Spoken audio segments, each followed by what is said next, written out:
Yes, the industrializations of Britain had a close connections with the conquest and colonizations of India. You have seen chapter 8 how the English East India Company's interest in trade led to occupation of territory and how the pattern of trade changed over the decades.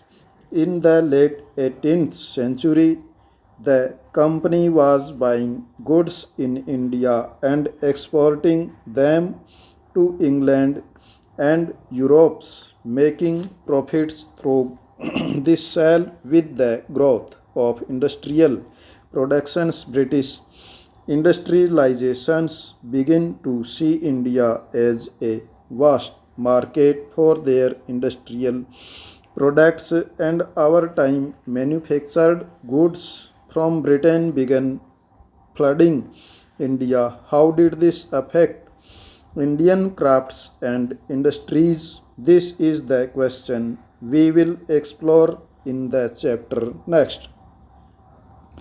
Surat in Gujarat on west coast of India was one of the most important ports of the Indian Ocean trade.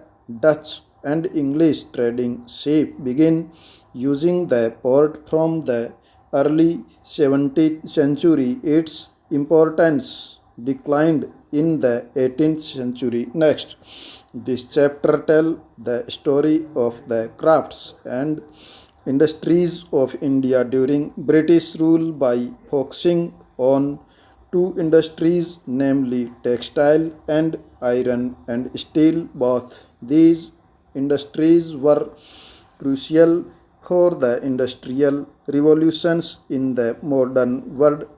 Mechanized production of cotton textiles made Britain the foremost industrial nation in the 19th century, and when its iron and steel industries started growing from the 1850s, Britain come to be known as the workshop of the world. Next, Indian textile and the world market. Let us first look at textile production around 1715. Before the British conquered Bengal. India was by far the world's largest producer of cotton textiles. Indian textiles and long been renowned both for their fine quality and exquisite craftsmanship. They were extensively traded in Southeast Asia, Java, Sumatra, and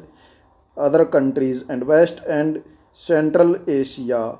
From the 16th century, European trading companies began buying Indian textile for sale in Europe. Memories of this flourishing trade and the craftsmanship of Indian weavers is preserved in many words still current in English and other languages. It is interesting to trace the origin of such words and see what they tell us. Next, Patola was woven in Surat, Ahmedabad, and Patan highly valued in Indonesia. It became part of the local weaving tradition there. Next, there are many other words which point to the popularity of Indian textiles in Western markets. In picture 3 and 4, you can see a page of in order book that the English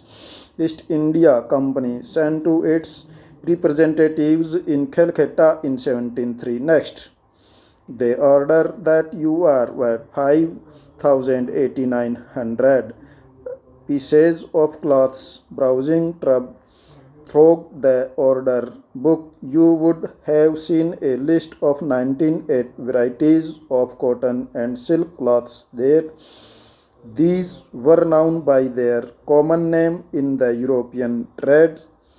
B-piece goods, usually woven cloth pieces that were 20 yards long and 1 yard wide. Next, European traders first encountered fine cotton cloth from India carried by Arab merchants in Mosul in present day Iraq, Iran. So they began referring to all finely woven textiles as Mussolin,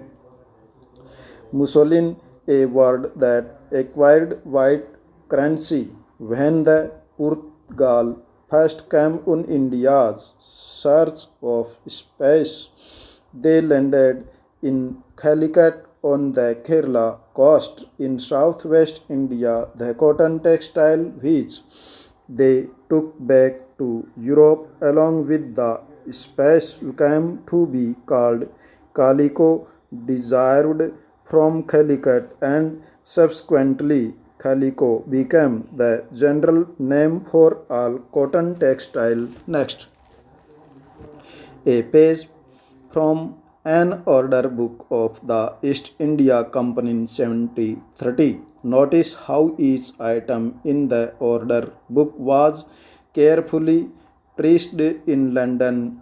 These orders had to be placed 2 years in advance because this was the time required to send order to India, get the specific cloths woven and shipped to Britain. Once the cloth pieces arrived in London, they were to be put up the auction and sold. Stop.